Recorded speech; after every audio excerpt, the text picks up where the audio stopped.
तो अगर हम भारत के अफवाह तंत्र की बात करें तो भारत के अफवाह तंत्र को हम दो भागों में डिवाइड कर सकते हैं। एक को बोल सकते हैं Himalayan river drainage system, Himalayan river drainage system, हिमालयी नदी तंत्र। और दूसरा पढ़ सकते हैं हम लोग पेनिनजुलर ड्रेनेज सिस्टम या पेनिनजुलर रिवर ड्रेनेज सिस्टम। ठीक है, हिमालयी नदी तंत्र, हिमालयी नदी तंत्र, और दूसरा हमारा है प्रायद्वीपीय नदी तंत्र। एक प्रश्न यहाँ से एग्जाम में आता ही आता है। ठीक है, तो अगर आप इस चैप्टर को तैयार कर लोगे तो एक क्या दो प्रश्न भी आपको मिल सकते हैं। हिमालयी नदी तंत्र और पेनिनजुलर रिवर सिस्टम हम लोग पहले पढ़ेंगे, बाकी सारी नदियां इसमें कवर करेंगे, छोटी बड़ी सब कुछ, लेकिन पहले हम लोग बड़ी बड़ी नदियां पढ़ लेते हैं। हिमालयी नदी तंत्र और प्रायद्वीपीय नदी तंत्र में क्या अंतर है, इन नदियों को पढ़ने से पहले इनके बीच में अंतर समझना जरूरी है। ठीक है, यहाँ अंतर से भी प्रश्न बन जाता है कभी कभी एग्जाम में। तो हम लोग पहला डिफरेंस देखते हैं इनके बीच में क्या है। अगर हम हिमालयी नदी की बात करें तो ये पेरेनियल होती हैं नेचर में। पेरेनियल मतलब क्या होता है, पेरेनियल इन नेचर का मतलब होता है ये सदा नीरा होती हैं, इसमें हमेशा जल होता है। तो लिख लीजिए,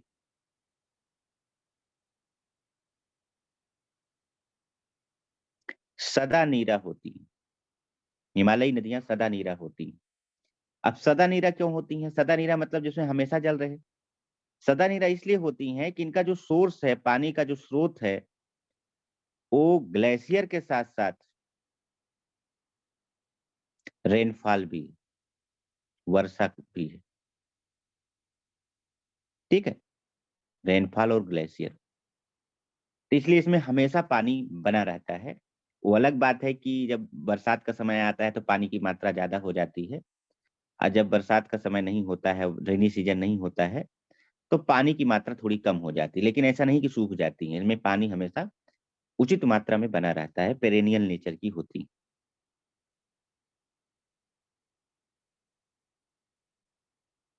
आपने अभी सुना होगा, न्यूज में काफी इस समय चल रहा है, एक गंगा क्रूज की शुरुआत किया गया, जो विश्व की सबसे लंबी नदी क्रूज मानी जा रही है। ठीक है, कहाँ से कहाँ के बीच में शुरुआत किया गया आपको पता है? भाई न्यूज में आ रहा है, आप लोग नहीं पढ़े, कहाँ से कहाँ के बीच में चल रहा है वो? सर बनारस से डिब्रूगढ़ है। हाँ, बनारस से डिब्रूगढ़। ये पढ़ा करो भाई, एग्जाम में कुछ भी क्वेश्चन आ जाता है। न्यूज़पेपर तो डेली एक पढ़ा करो। बनारस से डिब्रूगढ़ के बीच में चल रहा है। डिब्रूगढ़ कहाँ पे है, असम में। तो गंगा ठीक है।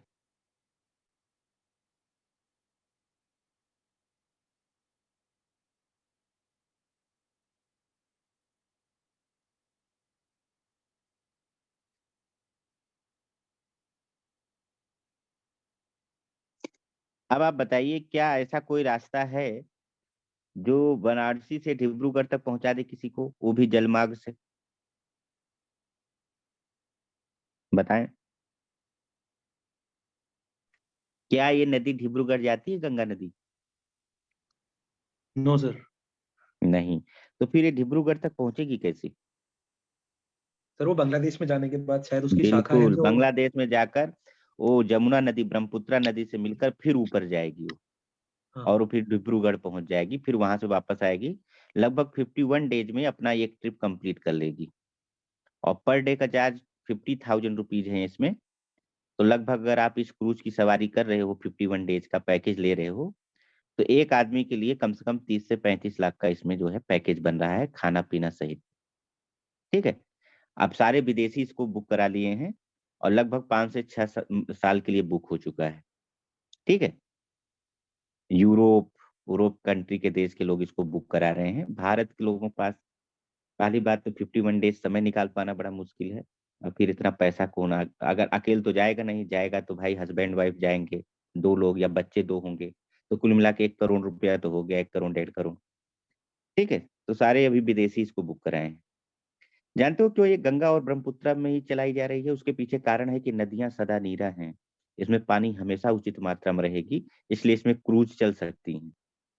लेकिन प्रायद्वीपीय नदियों में कोई क्रूज नहीं चलती, ठीक है, कोई क्रूज नहीं चलाई जा रही। क्यों? क्योंकि प्रायद्वीपीय नदियां मौसमी होती हैं,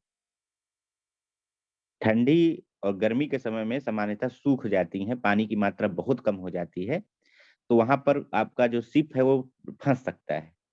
तो लिख लीजिए, प्रायद्वीपीय नदियां सीजनल होती हैं, मौसमी होती हैं, मौसमी होती हैं। प्रायद्वीपीय नदियां मौसमी होती हैं, सीजनल होती हैं। क्यों? क्योंकि ये ग्लेशियर से तो निकलती नहीं है, इनका जो सोर्स होता है वो रेनफॉल ही है केवल। प्रायद्वीपीय नदियां आएंगी कहाँ से? पश्चिमी घाट पर्वत से आएंगी।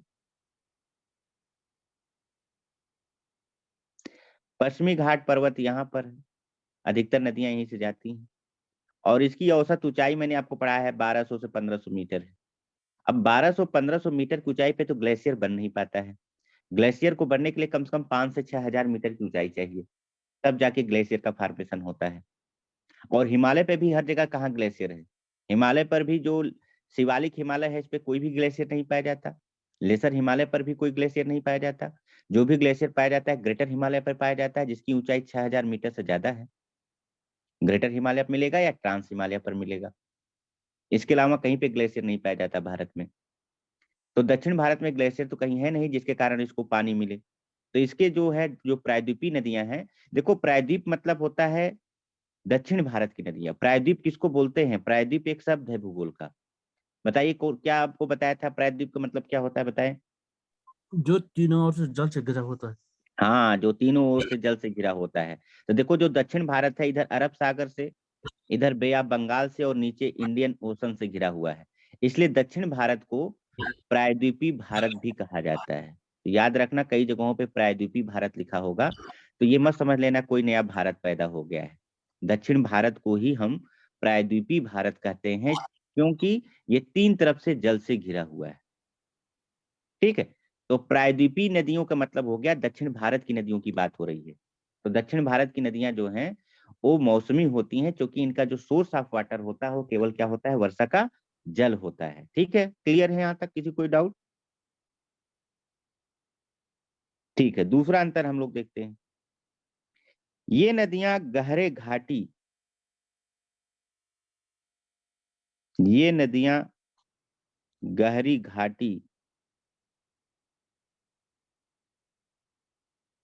गॉर्ज, जलप्रपात आदि का निर्माण करती हैं, आदि का निर्माण करती हैं। ये नदियां गहरी घाटी, गॉर्जेज, जलप्रपात आदि का निर्माण करती हैं। अब क्यों निर्माण करेंगी गहरी घाटियां, गॉर्ज और जलप्रपात का?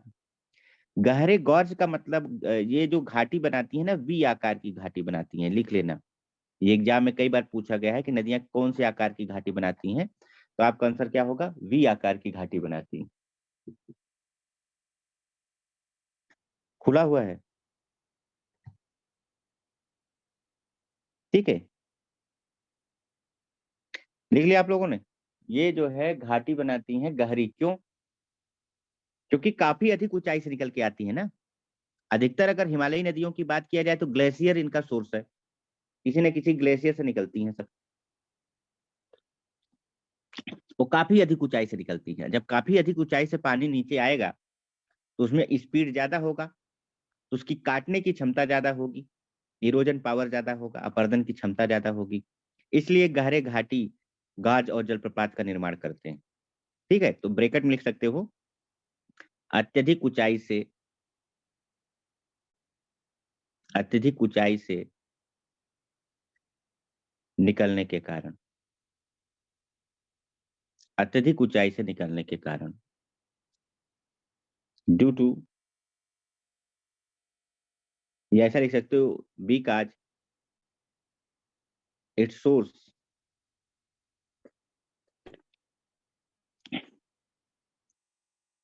बिकॉज इट्स सोर्स इज, या बिकॉज इट्स सोर्स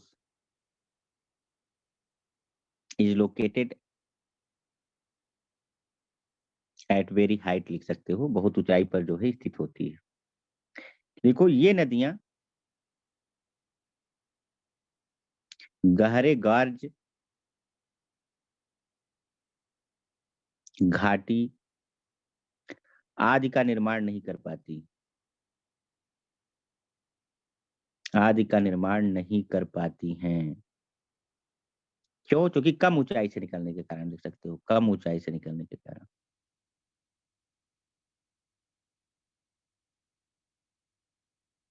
कम ऊंचाई से निकलने के कारण ये नदियां गहरे गार्ज, घाटी आदि का निर्माण नहीं कर पाती, कम ऊंचाई से निकलने के कारण। These rivers do not form deep gorges and valley.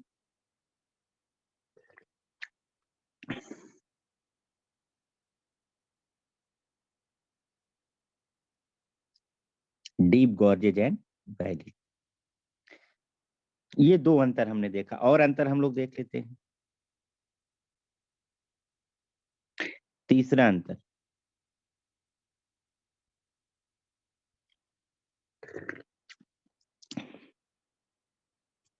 ये नदियां सर एक बार पिछला पेज दिखा दीजिए। ये स्क्रीनशॉट ले लो, बाद में हम शेयर भी कर देंगे आपको ग्रुप में, ठीक है। प्राइवेट टेलीग्राम जो ग्रुप है उसमें हम शेयर भी कर देंगे, जो आपको पढ़ाया जाता है ना उसमें शेयर भी कर दिया जाता है कि मान लो आपका क्लास छूट गया है तो पीडीएफ से भी, इससे देख के भी बना सकते हो, रिकॉर्डेड वीडियो भी सुन सकते हो, नहीं तो इसका हम पीडीएफ भी बाद में बना के भेज देते हैं, ठीक। चलिए, बस डेली जो पढ़ाया जाए उसको डेली करते जाओ। जो पढ़ाया जा रहा है उस पर ध्यान दो, जो नहीं पढ़ाया जा रहा है उसका ध्यान मत दो, उसको हमें ध्यान देने की जरूरत है, आपको नहीं, ठीक है। ये नदियां लंबी दूरी तय करती हैं।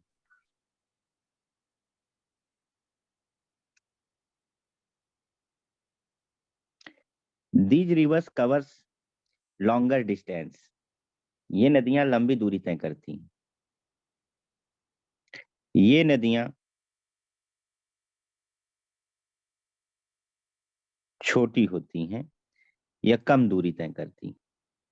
दक्षिण भारत चौड़ाई कम है तो कम दूरी तय करेंगे। अभी ये अंतर लिखाने की कोई जरूरत नहीं थी, लेकिन चलिए मैं लिखा दिया कि मान लो कहीं लिखने के काम में आपको आ जाए तो आप ये अंतर लिख सकते हो। नेक्स्ट चौथा अंतर हम लोग, ये ऑब्जेक्टिव प्रश्न में बन सकता है, ठीक है। क्या बन सकता है वो देखिए। ये नदियां जो हैं पर्वतीय क्षेत्रों में, पर्वतीय क्षेत्रों में जालीनुमा अपरूप बनाती हैं,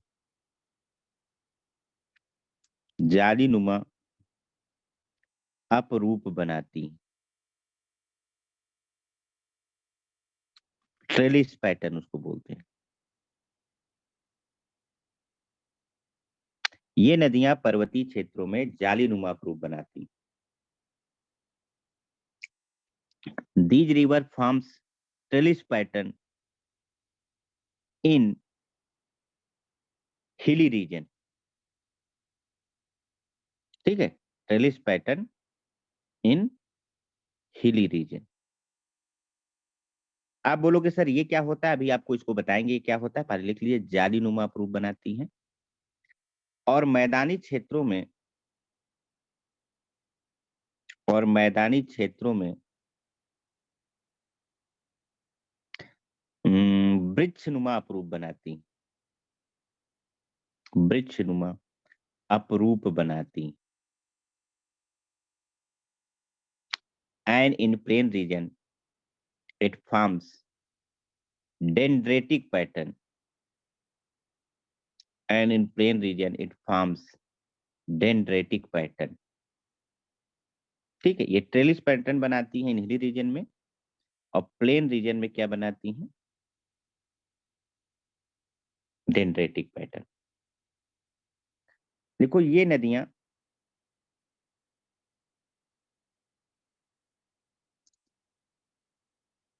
पैरेलल पैटर्न या रेक्टेंगुलर पैटर्न बनाती।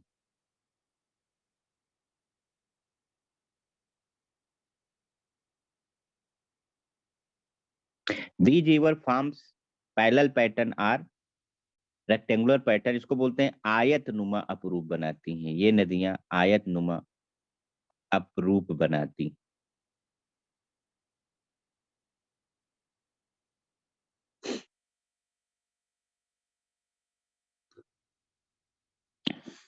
ठीक है, अब ये क्या होता है अभी मैं आपको बता रहा हूँ, पहले एक दो अंतर और है वो लिख लेते हैं, सर फिर आपको पैरेलल मैं पैटर्न इसको को सर पैरेलल पैटर्न को हिंदी पैरेलल में को क्या? समानांतर बोल सकते हो, समांतर सर अपरूप, समानांतर भी लिख सकते हो, समानांतर अपरूप।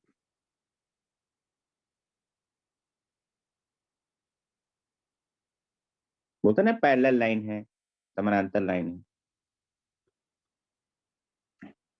पांचवा डिफरेंस हम लोग लिख लेते हैं,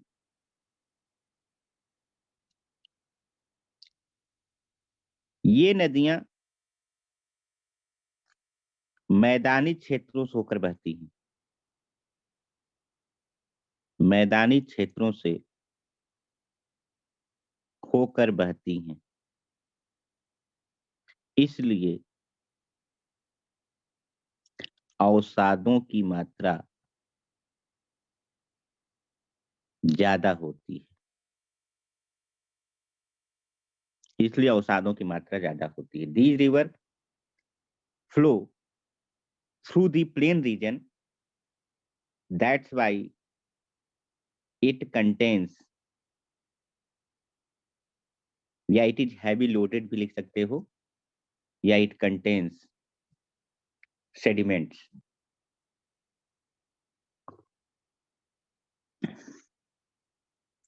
ये नदियां पठारी क्षेत्रों से होकर बहती हैं,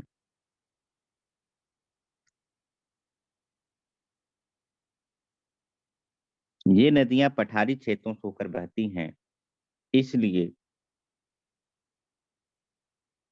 इसमें अवसादों की मात्रा कम होती है। ठीक है, these river flows through plateau region, that's why it carry less sediments. भैया पठार को काट पाना मैदान से ज्यादा कठिन है ना, तो जब काट नहीं पाएंगे, इरोजन ज्यादा नहीं हो पाएगा, तो सेडिमेंट की मात्रा भी कम होगी, क्योंकि पठारी क्षेत्र से बहते हैं, पठार काफी मजबूत होते हैं मैदान क्षेत्रों की तुलना में, इसको काटना इतना आसान नहीं होता है। ठीक है, तो ये 5 बेसिक डिफरेंस हैं। अब नदियों की अगर बात किया जाए, हिमालयी नदियों में तो 3 नदियां मुख्य रूप से हैं, उदाहरण में आप लिख सकते हो सिंधु नदी तंत्र, इंडस रिवर सिस्टम, गंगा नदी तंत्र, गंगा रिवर सिस्टम, और तीसरा है ब्रह्मपुत्र नदी तंत्र, ब्रह्मपुत्र नदी तंत्र, ब्रह्मपुत्रा रिवर सिस्टम। ये 3 मुख्य रूप से इसके अंदर आएंगे, लेकिन हम केवल यही नदी नहीं, इसके साथ जितनी भी सहायक नदियां हैं वो भी पढ़ेंगे। तो हिमालय से निकलने वाली लगभग सारी नदियां आकर कहीं न कहीं इसी में मिलती हैं, या तो सिंधु नदी में मिलेंगी, या तो गंगा नदी में मिलेंगी, या ब्रह्मपुत्र नदी में पढ़ेंगी। तो अगर हम इस 3 नदी तंत्र के बारे में पढ़ लेंगे, तो हिमालय से निकलने वाली सारी नदियों के बारे में हमारी इंफॉर्मेशन हमारे पास आ जाएगा।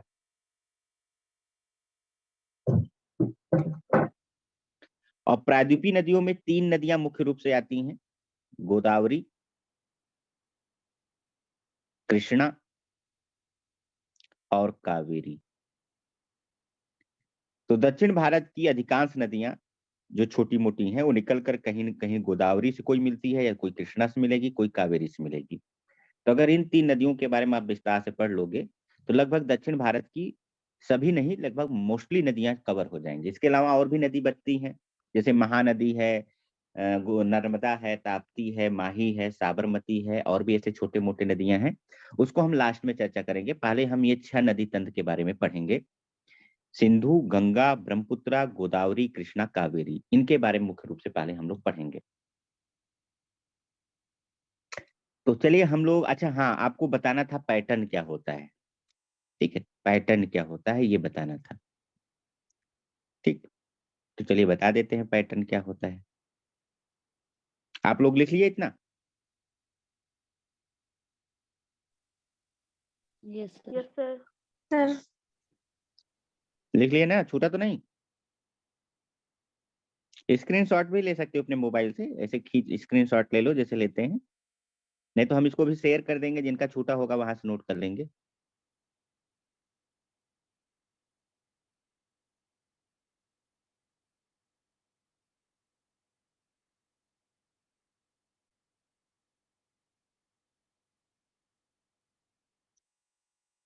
ठीक है, सही है इतना? आगे बढ़े? जी सर। Yes sir. ठीक, अब देखो मैं पैटर्न आपको बता देता हूं, अपरूप क्या होता है। पैटर्न मतलब होता है स्वरूप।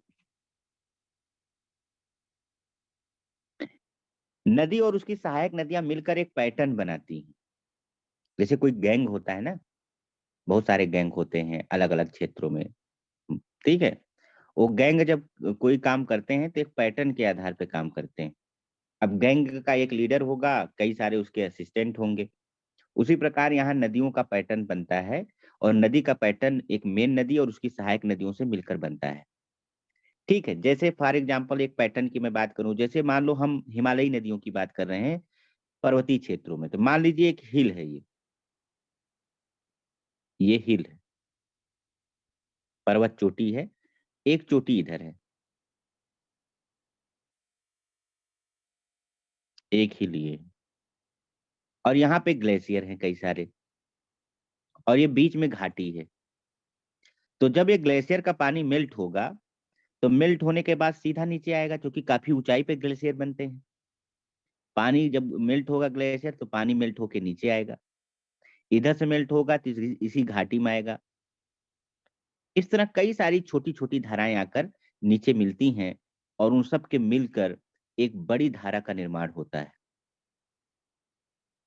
ठीक है, तो अगर आप इसको एरियल व्यू देखोगे, ऊपर से देखोगे, तो कैसा दिख रहा है आपको बताइए? जालीनुमा दिख रहा है कि नहीं दिख रहा है? तो इसी को बोला जाता है ट्रेलिस पैटर्न।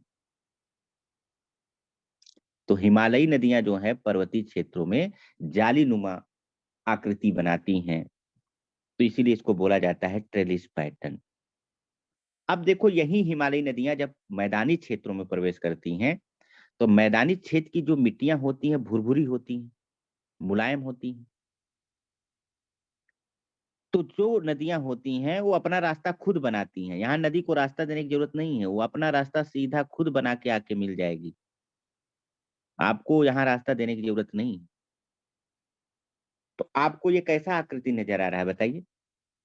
मैदानी क्षेत्र में नदियां अपना रास्ता खुद बनाती, एकदम सीधा आके अपना मिलती हैं, क्योंकि मिट्टियों को काट पाना मैदानी क्षेत्र का बहुत आसान होता है ना।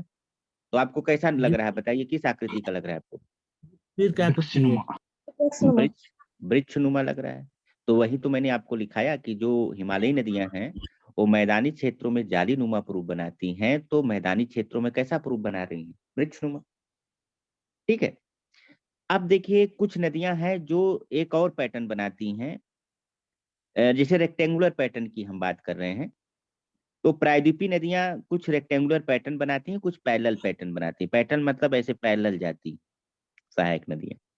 रेक्टेंगुलर पैटर्न का मतलब ये होता है कि जैसे मान लो ये नदी है मेन, सहायक नदी ऐसे आई और ऐसे मिल गई, ऐसे आई और ऐसे मिल गई। तो आपको ऊपर से देखने पे एक आयत नुमा आकृति दिखाई देगा, तो इसको हम आयत नुमा अपरूप बोलते हैं, रेक्टेंगुलर पैटर्न बोलते हैं। ठीक है, इसको बोल देंगे समांतर।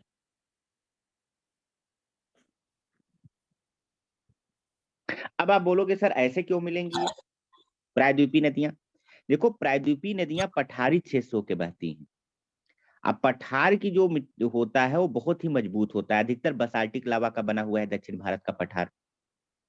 तो चट्टाने हैं, चट्टानों के बीच में क्या होता है, चट्टाने हैं, चट्टानों के बीच में होता है ज्वाइंट। कई सारी चट्टाने आपको मिलेंगी, चट्टानों के बीच में क्या बनते हैं, ज्वाइंट्स बनते हैं। अरे भाई बलभद्र सिंह अपना माइक म्यूट करके रखो, भूल जाते हो क्या? ठीक है, तो ये देखिए कि होता क्या है कि चट्टाने होती हैं, चट्टाने के ज्वाइंट्स होते हैं। तो जहां पे ज्वाइंट्स होता है ना वहां पे थोड़ा सा गहरा होता है, थोड़ा सा डिप्रेशन होता है, तो नदी अपना धारा वहीं पकड़ लेती है। अब मान लो यहाँ पे मिल रहा है तो यहाँ पे आके मुड़ जाती है, तो इस तरीके के आके मेन नदी में मिल जाती है। तो इसलिए इनका जो अपरूप बनता है वो बेड रॉक के बीच में जो गैप होते हैं उसको पकड़ के चलते हैं, अपना रास्ता खुद नहीं बना पाते हैं प्रायद्वीपीय नदियां। एक तो पानी इसमें कम होता है, दूसरी स्पीड कम होता है, तीसरा ये पठारी क्षेत्र होके बह रहे हैं, तो अपना रास्ता खुद बनाने की कैपेबिलिटी नहीं रखते हैं। इनको जो बेड रॉक के बीच में गैप मिलता है उसी को पकड़ के चलते हैं और वो इस प्रकार का एक रेक्टेंगुलर पैटर्न दे देते हैं, तो इसी को हम बोलते हैं आयतनुमा अपरूप। तो प्रायद्वीपीय नदियां सामान्यतः समांतर अपरूप या आयतनुमा अपरूप बनाती हैं।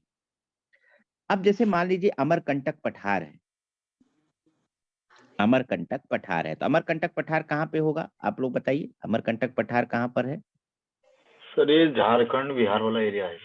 नहीं, मध्य प्रदेश और छत्तीसगढ़ में एमपी, बीच हाँ। में है। ठीक है, मध्य प्रदेश और छत्तीसगढ़ के बीच में है ये। अमरकंटक पठार से जो नदियां निकलती हैं ये पठारी क्षेत्र है, काफी ऊंचा क्षेत्र है यहाँ पर। ये थोड़ा सा इसकी हाइट है 700-800 मीटर 900 मीटर। तो यहाँ से नदी निकलती है, एक नदी ऐसे जाएगी इधर निकलेगी, एक नदी ऐसे निकलेगी, एक नदी ऐसे निकलेगी। तो जब किसी पर्टिकुलर सोर्स से नदियां अलग अलग डायरेक्शन में मूव कर रही हैं ऐसे, तो इसको हम बोल देते हैं रेडियल पैटर्न। कैसा पैटर्न बोलते हैं? Radial pattern. तो ये रेडियल पैटर्न बनाती हैं अमरकंटक के पठार से निकलने वाली नदियां। अमरकंटक पठार। आप बोलोगे सर क्या एग्जाम में पूछा जाता है? देखिए हम आपको जो करा रहे हैं ना वो एक अच्छा लेवल का करा रहे हैं। आप इतना अगर पढ़ के जाओगे तो एग्जाम में करके आ जाओगे। ठीक है, अब हम 1 2 3 एक लाइन का पढ़ा दें आपको तो एग्जाम में रिजल्ट उससे नहीं आता है, वो तो सभी रट के बैठे हैं। आपको वो भी करना है जो बाकी लोग नहीं पढ़ पा रहे हैं। ठीक है, ये जो चीजें मैं आपको बता रहा हूँ ये सामान्यतः लोग छोड़ देते हैं, और मान लो यहाँ से प्रश्न बना भी है तो लोग छोड़ देते हैं, बोलते हैं यार आया ही नहीं। आपको नहीं छोड़ना है, अगर क्वेश्चन आप इंतजार करिए कि ऐसा ही क्वेश्चन पूछे जो बाकी लोग ना कर पाए, आप करके आओ, तभी तो आपका मेरिट में नाम आएगा। तो अमरकंटक पठार से जो है नदियां रेडियल पैटर्न का रूप बनाती हैं। उसी तरह एक पैटर्न और बनता है जिसको हम बोलते हैं अपकेंद्री अपरूप। अपकेंद्री अपरूप बोलते हैं, उसको बोलते हैं centripetal pattern. Centripetal pattern. Centripetal pattern क्या होता है वो देखिए, कहाँ की नदियां सेंट्रीपिटल पैटर्न बनाती हैं। तो अगर हम बात करें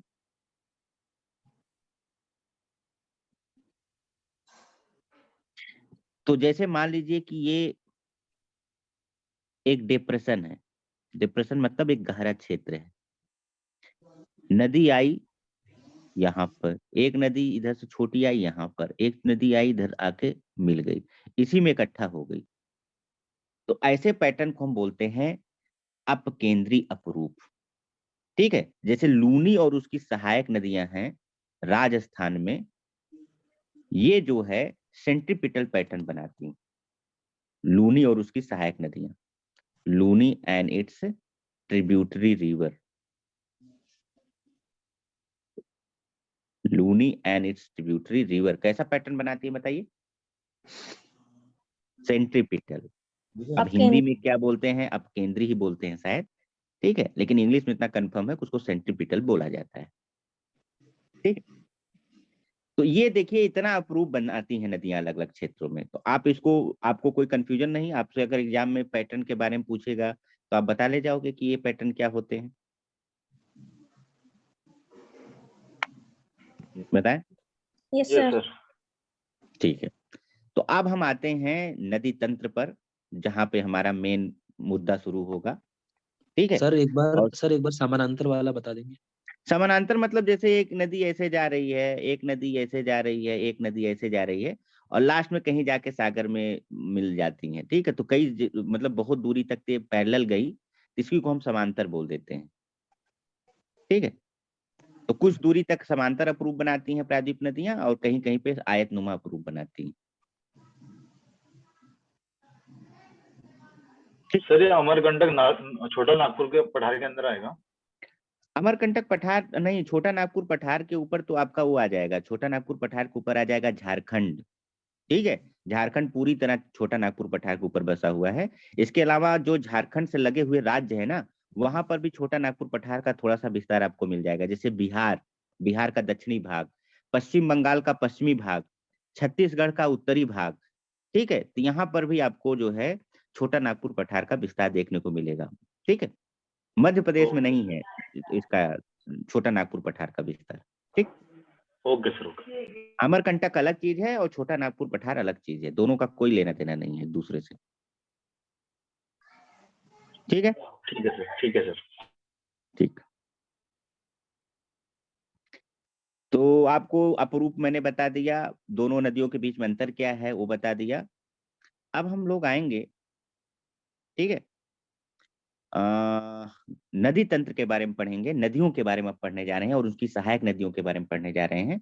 तो सबसे पहले हम लोग नदी पढ़ेंगे गंगा नदी तंत्र। तो आप हेडिंग डालो, गंगेज रिवर सिस्टम, गंगा नदी तंत्र।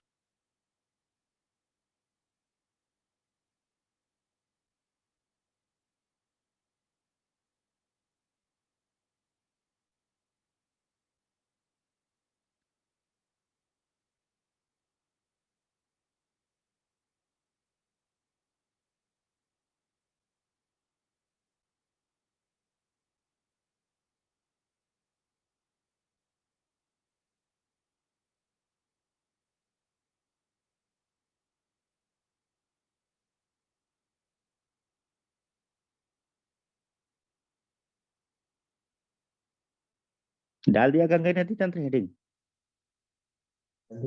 Yes sir. ठीक है, जहां नहीं समझ में आएगा पूछ लेना, कोई दिक्कत नहीं है, ठीक है। वैसे विश्व भूगोल में थोड़ा कंसेप्ट रहता है, इंडियन ज्योग्राफी तो आपको रटना ही है, ठीक है। लेकिन वर्ल्ड ज्योग्राफी में आपको कंसेप्ट काफी मिलेंगे, उसको अगर आप समझ लोगे ना तो फिर आपको दिक्कत नहीं होगी, किसी भी एग्जाम में आप बहुत अच्छी तरीके से कर सकते हो।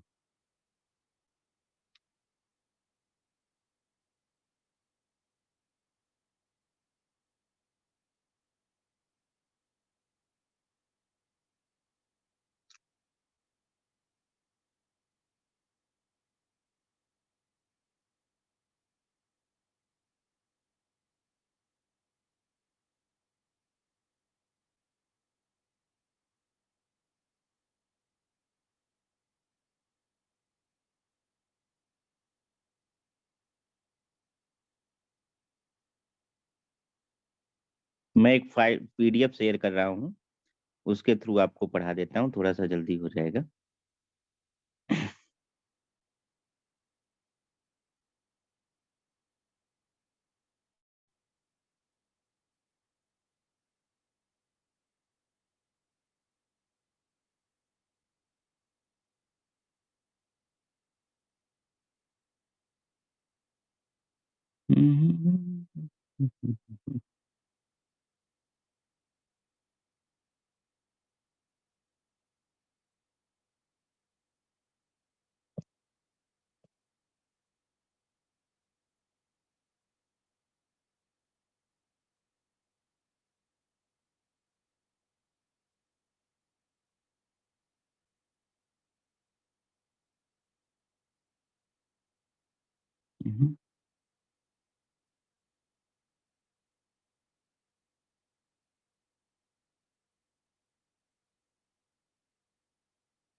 ठीक है, तो ये देखिए गंगा नदी तंत्र के बारे में। वैसे मैं आपको ऐसे भी पढ़ा सकता था, लेकिन मैं आपको पीडीएफ के थ्रू इसलिए पढ़ा रहा हूँ कि मेरे लिए भी थोड़ा आसान हो जाएगा ये वाला टॉपिक, और आपके लिए समझना भी आसान। तो गंगा नदी तंत्र आप हेडिंग डाल दीजिए।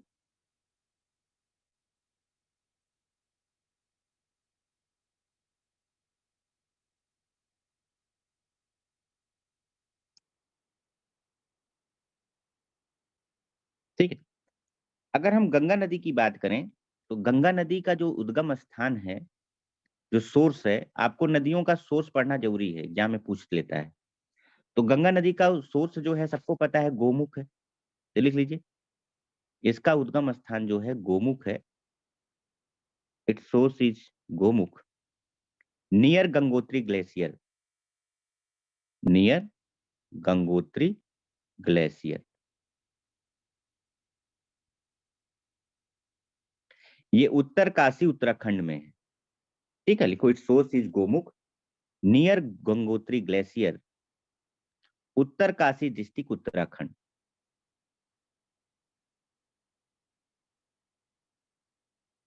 ठीक है, कई सारी छोटी छोटी धाराएं मिलकर गंगा नदी का निर्माण करती हैं। ठीक है, तो गोमुख से निकलती है ये नदी। आंसर आप गोमुख मानोगे, गंगोत्री ग्लेशियर आंसर नहीं माना जाता वर्तमान में, क्योंकि ये ग्लेशियर रिट्रीट कर रहा है, अपने स्थान से हट रहा है, छोटा हो रहा है, श्रिंक कर रहा है। तो अब गंगोत्री और गोमुख पहले लगभग एक ही आसपास थे, अब इनके बीच में गैप लगभग 15-16 किलोमीटर का हो गया है, इसलिए हम गोमुख को अब आंसर मानते हैं, गंगोत्री को नहीं मानते हैं। लेकिन आपको बहुत सारी किताबों में गंगोत्री ग्लेशियर भी लिखा होगा, गंगा नदी का उद्गम स्थान।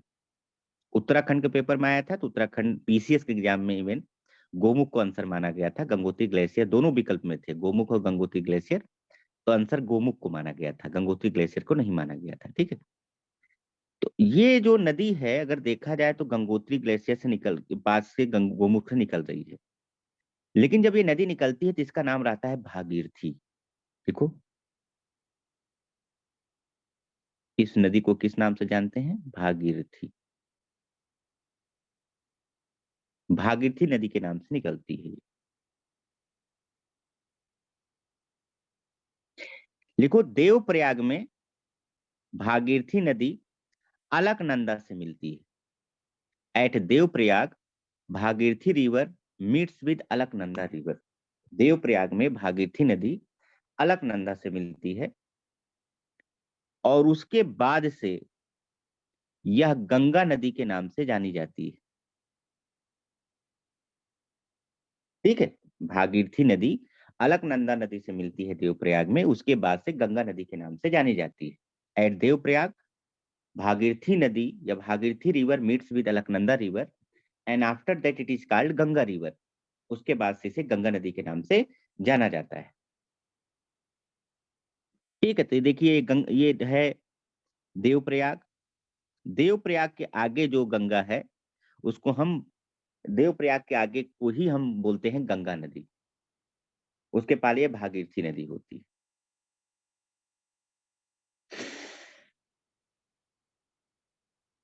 ठीक है, लेकिन यहाँ पर पंच प्रयाग एक है, ये पंच प्रयाग से क्वेश्चन एग्जाम में बहुत बार पूछे गए हैं, रिपीट कर करके पूछा गया था। ये पंच प्रयाग तो आप भूलो मत, ये ऐसे पंच प्रयाग ऐसे प्रश्न हैं जो बार बार अपने आप को दोहराते हैं एग्जामों में। ऐसा नहीं कि एग्जाम में भी पूछ लिया तो अगली बार नहीं पूछेगा, अगली बार फिर से पूछा जा सकता है पंच प्रयाग के बारे में। तो ये तो पंच प्रयाग में एक प्रयाग तो देवप्रयाग हो गया। देवप्रयाग में कौन सी दो नदियां मिलती हैं, भागीरथी नदी और अलकनंदा नदी। लेकिन पांचों प्रयाग में आप देखोगे अलकनंदा कॉमन है। सबसे पहला जो प्रयाग है वो विष्णु प्रयाग है, सबसे ऊपर। कई बार क्रम पूछ लेता है, उत्तर से दक्षिण, उत्तर से दक्षिण, तो सबसे उत्तर में कौन सा प्रयाग है, विष्णु प्रयाग है। और विष्णु प्रयाग में देखो अलकनंदा हर जगह रहेगी कॉमन।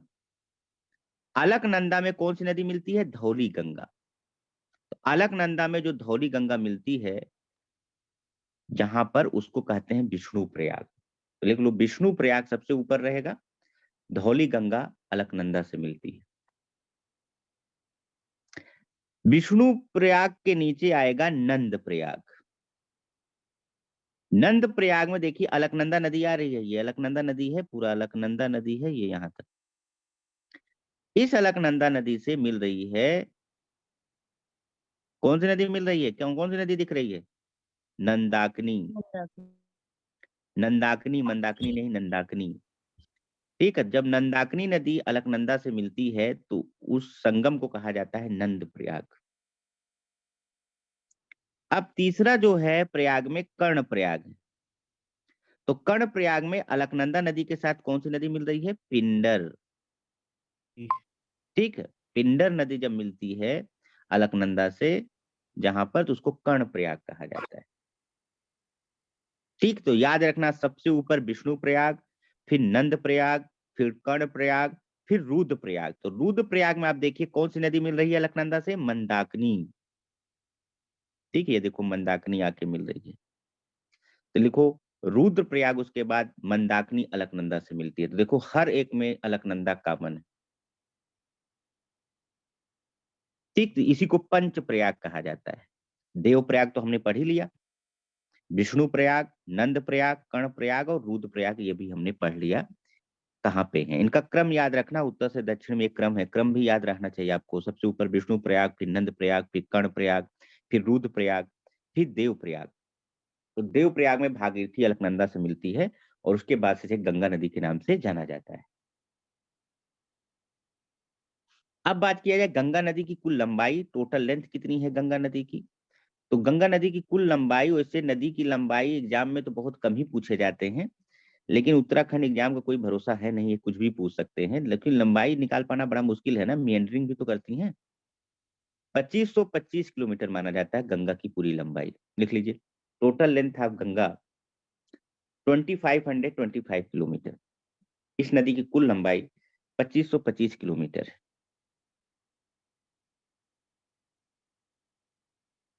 भारत से निकलने वाली, भारत से निकलने वाली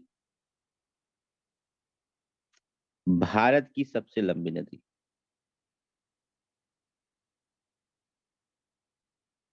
भारत से निकलने वाली भारत की सबसे लंबी नदी।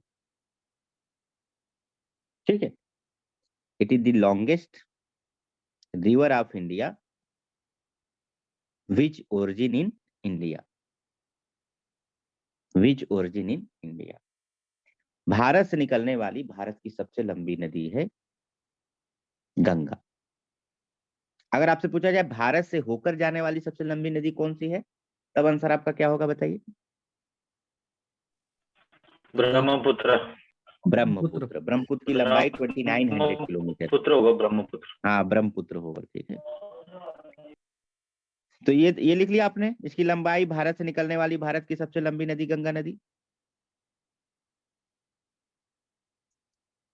ठीक है, अच्छा, जो गंगा नदी है ये उत्तर भारत की सबसे पवित्र नदी मानी जाती है, और नमामि गंगे तमाम ऐसे प्रोग्राम चलाए गए गंगा नदी को शुद्ध करने के लिए, लेकिन कोई भी प्रोग्राम अपने टारगेट को अचीव नहीं कर पाया, जबकि सरकार ने इसमें कई हजार करोड़ रुपए खर्च कर दिए। नमामि गंगे में 20,000 करोड़ रुपए का प्रोजेक्ट था वो, गंगा नदी को क्लीन करने। ठीक है, क्लीन तो नहीं हो पाया, लेकिन हाँ थोड़ा पोल्यूशन कम हुआ है, लेकिन कम नहीं हो पाया, खत्म नहीं हो पाया। खत्म तो सरकार कभी नहीं कर पाएगी जब तक लोग जागरूक नहीं होंगे। ठीक है, लोगों को जागरूक होना चाहिए कि उनको कहाँ पे कूड़ा फेंकना है, कहाँ पे नहीं फेंकना है, तमाम चीजें हैं। सरकार कुछ भी कर ले, जब तक हम लोग नहीं जागरूक होंगे तब तक कुछ नहीं हो सकता। देखो कोई शहर कितना साफ है, ये वहां के लोगों के ऊपर भी निर्भर करता है। हम आपको नदी की नहीं, शहर की बात कर रहे हैं, चलो। ठीक है, जैसे मान लो कि भारत में सबसे साफ सुथरा शहर माना जाता है, कई सालों से उसको अवार्ड मिलता जा रहा है, इंदौर। ठीक है, अब इंदौर का ऐसा नहीं है कि जो इंदौर की नगर पालिका है, म्युनिसिपल कॉर्पोरेशन है, वो बहुत अच्छा काम कर रही है इसलिए बहुत साफ सुथरा काम है। ठीक है, वहां के लोग बड़े जो है सेंसिटिव हैं, बहुत साफ सफाई रखते हैं, उनकी मानसिकता ऐसी है साफ सफाई की, इसलिए वो म्युनिसिपल कॉर्पोरेशन के साथ सहयोग करते हैं और कूड़ा करकट ऐसे स्थान पे बिल्कुल नहीं फेंकते हैं जहां से कुछ गड़बड़ हो। वो एक जो प्लेस होता है वहीं पर उसको रखते हैं, और इसलिए इंदौर कई सालों से भारत का सबसे स्वच्छ शहर बना हुआ है। ठीक है, नहीं तो ऐसे नगर पालिका तो उससे भी एफिशिएंट कई जगहों की हैं, जो उससे अच्छा काम करे। लेकिन जो लोग हैं ये इतने बदमाश हैं कि नगर पालिका हर जगह थोड़ी लेके बैठी रहेगी डंडा कि फेंकोगे तो पीट देंगे पकड़ के। ठीक है, अब दिन में नहीं फेंकेंगे तो रात में फेंक देंगे। रात में पॉलीथीन में लपेटे फेंक दिए, दूसरे के घर पे या गली में फेंक दिए, कहीं पे फेंक दिए। तो भाई जब तक आपकी मानसिकता नहीं सही होगी, कोई नगर पालिका, कोई सरकार कुछ नहीं कर सकती। तो गंगा क्लीन करना है तो हम लोगों को पहले उसको इनिशिएटिव लेना पड़ेगा। बाकी भारत सरकार कुछ भी कर ले, कुछ होने वाला नहीं है बहुत ज्यादा। गंगा नदी कहा जाता है पवित्र, क्यों कहा जाता है गंगा नदी को? इसके पीछे कारण है गंगा नदी का जल का दूषित न होना। दूषित का मतलब इसमें बैक्टीरिया नहीं पड़ते।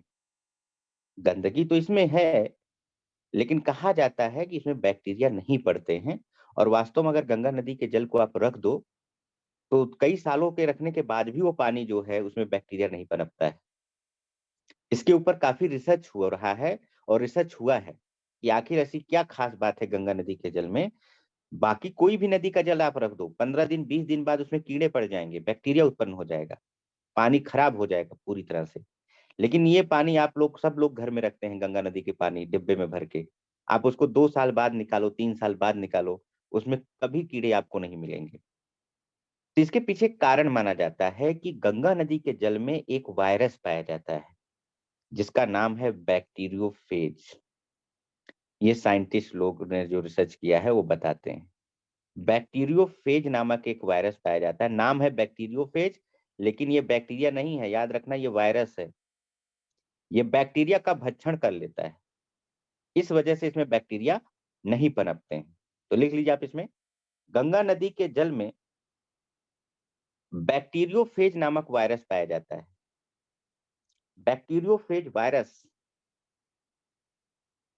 Is present in water of Ganges.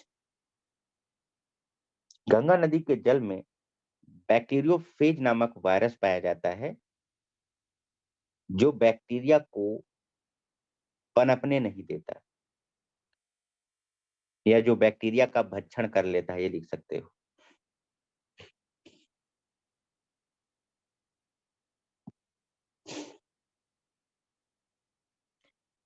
जो बैक्टीरिया का क्या कर लेता है, भक्षण कर लेता है।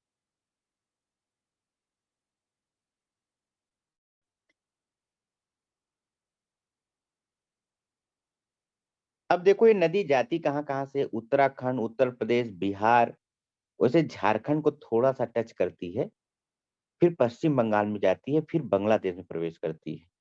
तो लिख लीजिए यह नदी उत्तराखंड, उत्तर प्रदेश, बिहार से होते हुए पश्चिम बंगाल राज्य में प्रवेश करती है।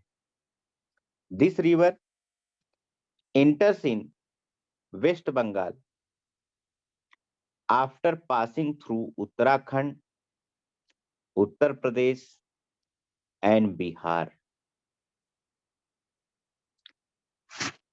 After passing through Uttarakhand, Uttar Pradesh, Bihar, यह नदी जो है उत्तराखंड, उत्तर प्रदेश, बिहार से होते हुए पश्चिम बंगाल में प्रवेश कर जाती है।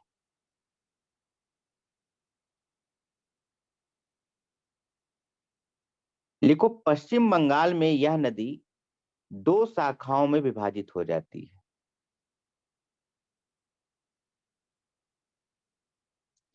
In West Bengal it bifurcated. Paschim Bengal में यह 2 शाखाओं में विभाजित हो जाती है। In West Bengal it bifurcated. Hooghly नदी के नाम से यह बंगाल की खाड़ी में जाके गिरती है। वन ब्रांच, एक शाखा लिखो, एक शाखा हुगली नदी के नाम से बंगाल की खाड़ी में जाकर गिरती है। One branch enters into Bay of Bengal with the name of Hooghly river. एक शाखा जो है हुगली नदी के नाम से बंगाल की खाड़ी में प्रवेश करती है। One branch enters into Bay of Bengal with the name of Hooghly river. और दूसरी शाखा बांग्लादेश में प्रवेश करती है। And second branch enters into Bangladesh and second branch enters into Bangladesh। और दूसरी शाखा बांग्लादेश में प्रवेश करती है। And second branch enters into Bangladesh और दूसरी शाखा जो है बांग्लादेश में प्रवेश करती है।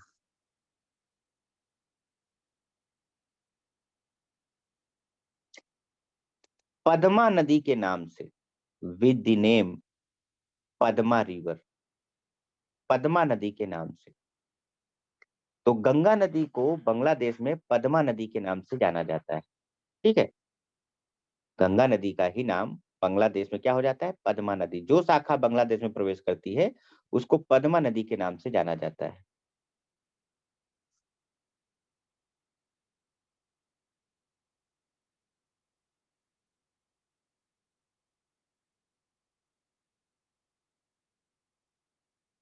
ठीक है, उसे पद्मा नदी के नाम से जाना जाता है। तो ये देखिए, हुगली नदी के नाम से ये आ गई बंगाल की खाड़ी में, और दूसरी शाखा पद्मा नदी के नाम से पहुंच गई बांग्लादेश में। ठीक है,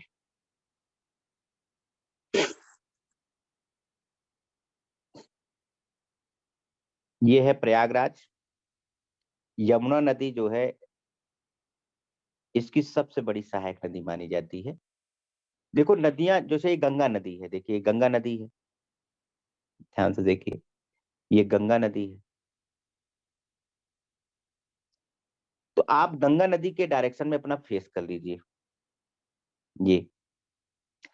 तो आप बताइए, राइट ट्रिब्यूटरी होगी यमुना की लेफ्ट ट्रिब्यूटरी होगी?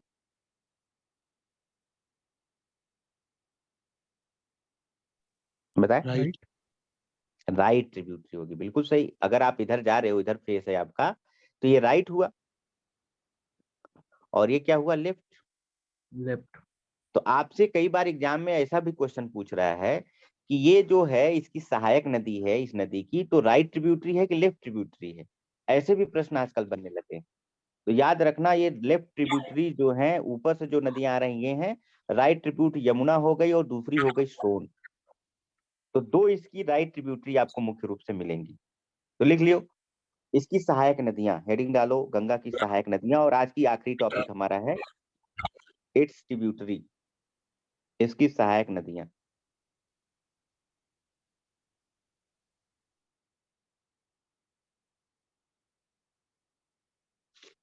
ठीक है,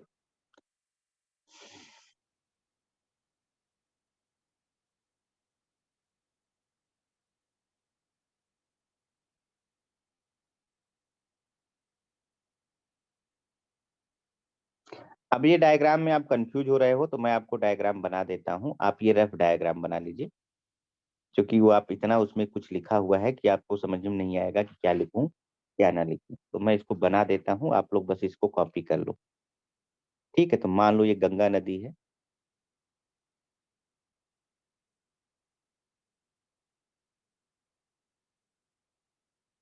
ठीक है, इसकी दो प्रमुख सहायक नदियां हैं, एक यमुना और दूसरी सोन। ये राइट ट्रिब्यूटरी, ये यमुना रिवर है और ये सोन रिवर है। सोन रिवर जो निकलती है ये अमरकंटक पठार से निकलती है। ठीक, अभी नाम लिया था। और यमुना नदी जो निकलती है वो यमुनोत्री ग्लेशियर से निकलती है।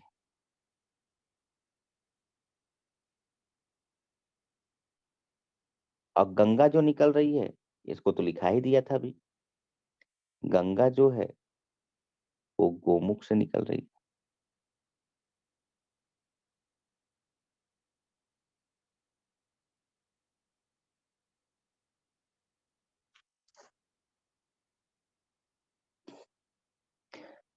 ठीक है, अब यमुना की भी कई सारी सहायक नदियां हैं, चंबल, सिंध, बेतवा, केन, सारी की सारी राइट ट्रिब्यूटरी हैं।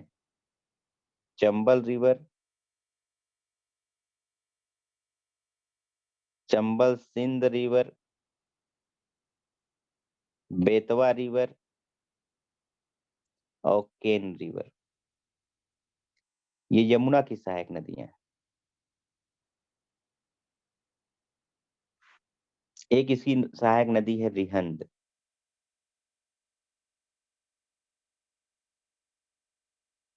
सोन की सहायक नदी है रिहंद।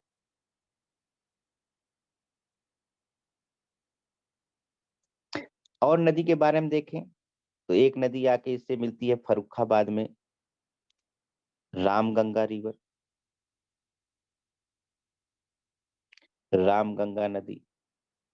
दूसरी जो नदी आके मिलती है लखनऊ के करीब में, लखनऊ कानपुर करीब में, गोमती नदी। तीसरी अगर देखा जाए तो घाघरा नदी।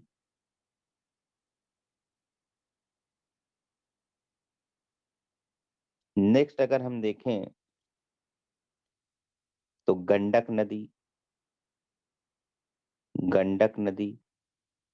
नेक्स्ट देखें तो कोसी नदी। और अगर और एक नदी यहाँ पर देखें तो महानंदा नदी, महानंदा रिवर।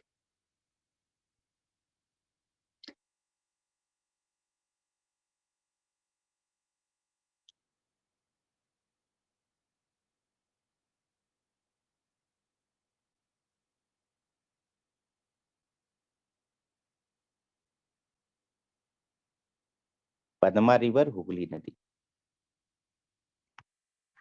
ये डायग्राम आप बना लीजिए।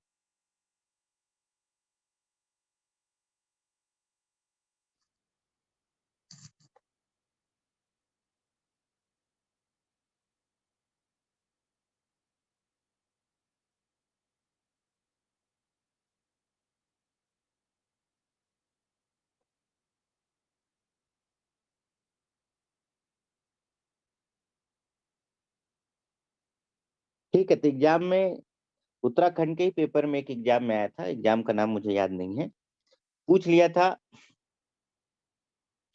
कि गंगा की सबसे पूर्वी सहायक नदी कौन सी है। गंगा की सबसे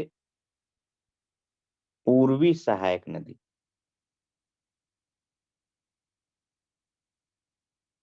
इंग्लिश में लिख सकते हो eastern most tributary of Ganga. आपको क्या दिख रहा है बताइए आंसर में। महानंदा। महानंदा। ठीक है, तो आपको केवल ये रटने से काम नहीं चलेगा कि ये इसकी सहायक नदी है, आपको ये डायग्राम रखने की जरूरत है। डायग्राम आपके दिमाग में होना चाहिए। ठीक है, ऐसे नहीं मैंने इतना मेहनत करके डायग्राम बनाया है, ये दिमाग में आपको रखना है डायग्राम। सब लोग रट के बैठे हैं रामगंगा, गोमती, घाघरा, गंडक, कोसी, महानंदा, सहायक नदी। आपको क्रम पता होना चाहिए। अगर उसको कठिन प्रश्न बनाना होगा तो ऐसे भी प्रश्न बना सकता है। दूसरा लिख देगा कि कोसी, गंडक, घाघरा, महानंदा ये गंगा की सहायक नदियां हैं। ये दे देगा, क्वेश्चन में ही दे देगा, कोसी, गंडक, घाघरा, महानंदा गंगा की सहायक नदियां हैं। इनको पूर्व से पश्चिम में व्यवस्थित करिए, ईस्ट टू वेस्ट में इसको सही ऑर्डर में अरेंज करिए। तो बताइए, आपका सारा रटा का रटा रख गया, जो आप रटे हो क्वेश्चन में ही दे दिया। अब बोल रहा है ईस्ट टू वेस्ट, इसको अरेंज करके बताओ सही क्रम कौन सा होगा। 4 विकल्प दे देगा, तो आप बताइए सही क्रम में क्या रखोगे। सबसे पहले महानंदा रखोगे, ईस्ट टू वेस्ट में सबसे ईस्ट में कौन आएगा, महानंदा। उसके बाद कौन सी नदी आएगी, गंडक, घाघरा में दूसरी नदी आ जाएगी गंडक, फिर आ जाएगी घाघरा। ठीक है, नहीं नहीं, कोसी आएगी, महानंदा के बाद कोसी, फिर गंडक, फिर घाघरा। तो आपका ये पूरब से पश्चिम का क्रम नहीं बन गया। ऐसे भी प्रश्न एग्जाम में आजकल आ रहे हैं भाई। आपको हर तरीके से तैयार रखना है अपने आप को, कि हर तरीके से अपने आप को जो है लैस करना है, कि किसी भी तरीके से प्रश्न घुमा दे तो आपके पास आंसर होना चाहिए। ठीक है, ये पद्मा नदी जो है, अगर इसकी एक कहानी और हम लोग अगर आगे पढ़ें तो पद्मा नदी जाकर बांग्लादेश में जमुना नदी से मिलती है। डायरेक्ट यमुना से नहीं मिलती, उसकी एक एक्चुअली में सहायक नदी है मेघना, वहां से जाके मिलती है। तो ये जब उससे मिल जाती है जमुना और मेघना नदी से, तो उसके बाद इसे मेघना नदी के नाम से जाना जाता है। तो नेक्स्ट पॉइंट आप यही लिखिए। देखो पद्मा नदी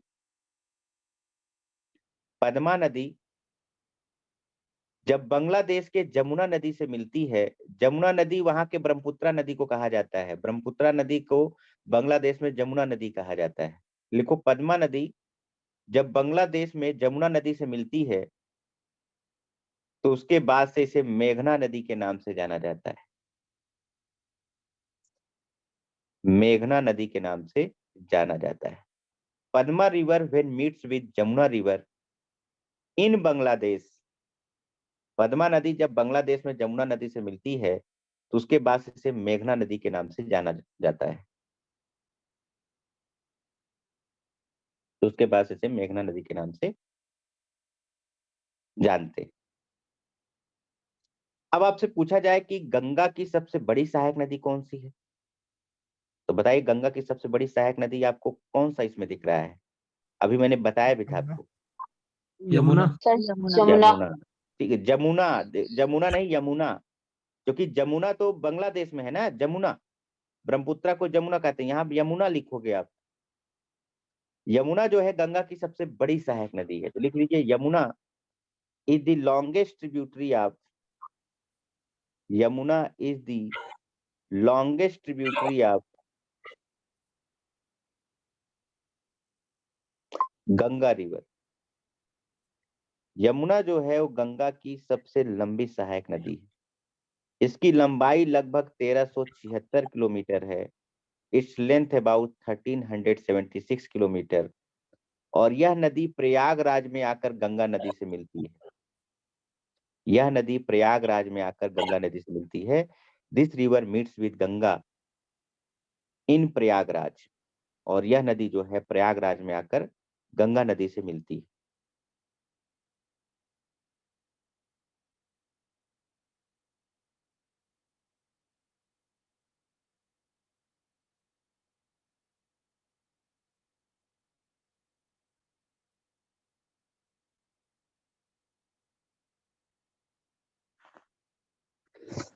ठीक है, अब कोई डाउट तो नहीं है? No sir. तो बस आज के क्लास में हम लोग इतना ही करेंगे, ठीक है। आप इसको एक बार रिवीजन कर लेना जो पढ़ाया गया है, बाकी ये पीडीएफ हम शेयर कर देंगे, जो पीडीएफ अभी मैंने आपको शेयर करके पढ़ाया था, इसको मैं शेयर कर दूंगा, आप लोग पीडीएफ से भी देख लेना, बाकी जितना लिखा है इतना पढ़ लो, बहुत है, ठीक है। तो चलो आज के क्लास हम लोग आज यहीं पर समाप्त करते हैं, ठीक है। Thank you. थैंक